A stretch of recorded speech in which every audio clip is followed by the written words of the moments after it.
Oke, selamat sore teman-teman. Saya atas nama Silvius Junina Seni. Pada kesempatan kali ini atau pada video kali ini saya akan menjelaskan yang pertama-tama saya akan menjelaskan pengertian drama. Drama berasal dari bahasa Yunani yaitu dramai yang berarti berbuat atau bertindak. Secara lebih luas, drama merujuk pada cerita atau kisah yang digambarkan melalui tindakan, aksi, dan percakapan tokoh. Drama juga dapat diartikan sebagai kisah kehidupan manusia yang dipentaskan berdasarkan naskah, menggunakan percakapan atau dialog, gerak, dan unsur pembantu pementasan seperti dekorasi, kostum, tata rias, lampu, dan pencahayaan. Yang berikutnya adalah ciri-ciri teks drama. Yang pertama adalah pementasan di atas panggung. Drama biasanya dipentaskan di atas panggung yang telah dilengkapi dengan dekorasi, properti, dan pencahayaan untuk menghidupkan suasana. Yang kedua, adanya tokoh dan karakter. Drama melibatkan tokoh-tokoh yang memiliki peran dan karakter tertentu dalam cerita yang dapat diperankan oleh aktor.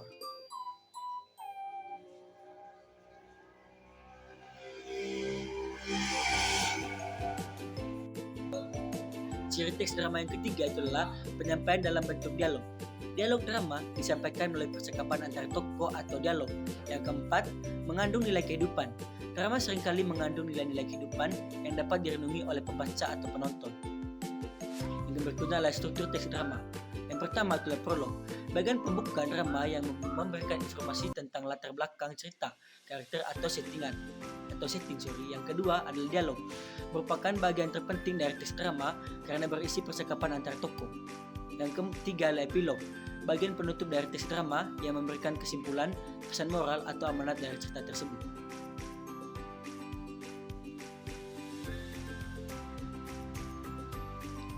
Yang berikutnya teman-teman adalah unsur-unsur drama. Yang pertama adalah unsur intrinsik, yang dalamnya ada tema. Tema adalah gagasan utama yang mendasari cerita dan dari drama. Yang kedua tokoh dan penokohan. Jadi tokoh dan penokohan itu dibedakan, yaitu tokoh adalah pelaku dalam cerita, sedangkan penokohan cara pengarang dalam menghadirkan dan menggambarkan karakter tokoh. Yang berikutnya alur dan plot, rangkaian peristiwa yang menggerakkan cerita. Sedangkan latar itu ada waktu, tempat, dan suasana. Gambaran waktu dan suasana terjadi peristiwa dalam drama. Yang berikutnya adalah unsur ekstrinsik. Yang pertama itu adalah latar belakang penulis. Yang kedua kondisi sosial budaya.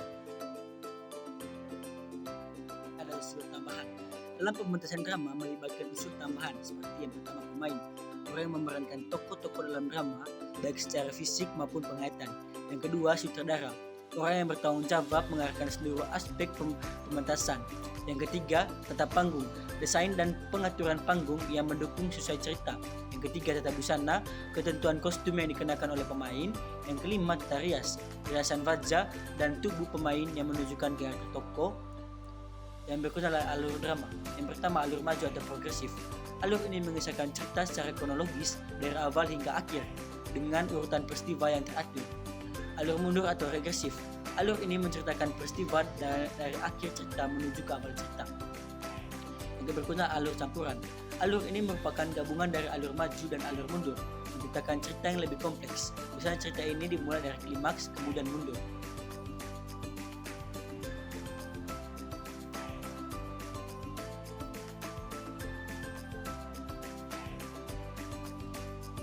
Yang berikutnya adalah tokoh-tokoh dalam drama. Yang pertama adalah protagonis. Protagonis adalah tokoh utama dalam cerita yang menjadi pusat perhatian dan seringkali dianggap sebagai pahlawan atau tokoh yang baik. Protagonis biasanya memiliki watak positif dan menjadi fokus cerita, membawa cerita bergerak maju. Yang kedua adalah tokoh antagonis. Antagonis adalah tokoh yang menjadi lawan dari protagonis. Seringkali digambarkan sebagai tokoh yang jahat atau memiliki konflik dengan protagonis.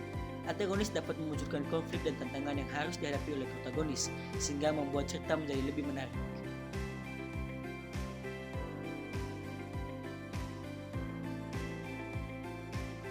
Yang ketiga adalah antagonis.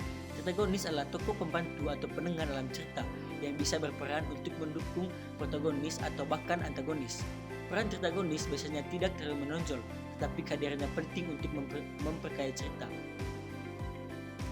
Jadi kesimpulan dari ini teman-teman, drama adalah karya sastra yang menggambarkan kehidupan melalui dialog dan tindakan para tokohnya. Dalam drama, alur cerita disampaikan tanpa narasi panjang, melainkan melalui percakapan yang mengandung konflik,